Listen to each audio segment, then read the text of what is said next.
So I was at an interesting juncture with my time at Deloitte, where I had recently married my husband at the age of 42. It was the first time I was married. He gave me the gift of four teenage boys.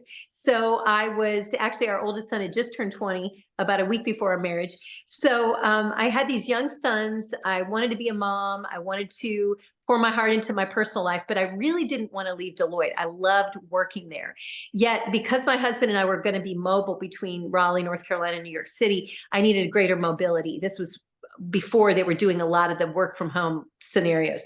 So I had talked to my boss. He was doing his best, but there was just not going to be a role for me. So I had my resignation letter in my briefcase. I'm walking down Broadway in New York. I remember it so clearly. And I was sad because I felt like I was going to have to leave in order to get some of my other personal things achieved. Yet I felt bad about it because I really wanted to stay. So I thought about one partner that I'd worked for. She was working in with our National Women's Initiative. I decided I better let her know what's going on just out of respect. So I called her, I explained, and she said, give me 24 hours. I want to make a call for you.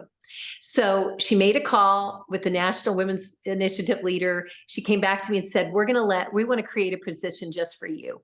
She described what they were looking at. We're going to give you flexibility. You can work from anywhere. You can work 3 days a week. It was a godsend, Jessica. It was like my answer. And so rather than leave, I got to switch and I got to go do something different. But a lot of that I credit because I had done the work of really understanding my purpose. Not only did I know it for myself, but I was able to articulate it to her. When I said, here's why I'm leaving for the logical reasons, but here's what I want for my purpose reasons. Here's the kind of role I'd like to have. Here's what I'd like to do next. And that clarity gave her the opportunity to help reposition me. And actually, there were 3 other roles that I had refashioned even prior to that almost quitting day, once I had my purpose in hand. So I'm such a fan of it just because it empowers people to think more creatively, yet be true to who they really are. And that's always the challenge. And it's a self-discovery process. But once we know it, it can make all the difference in where we go next.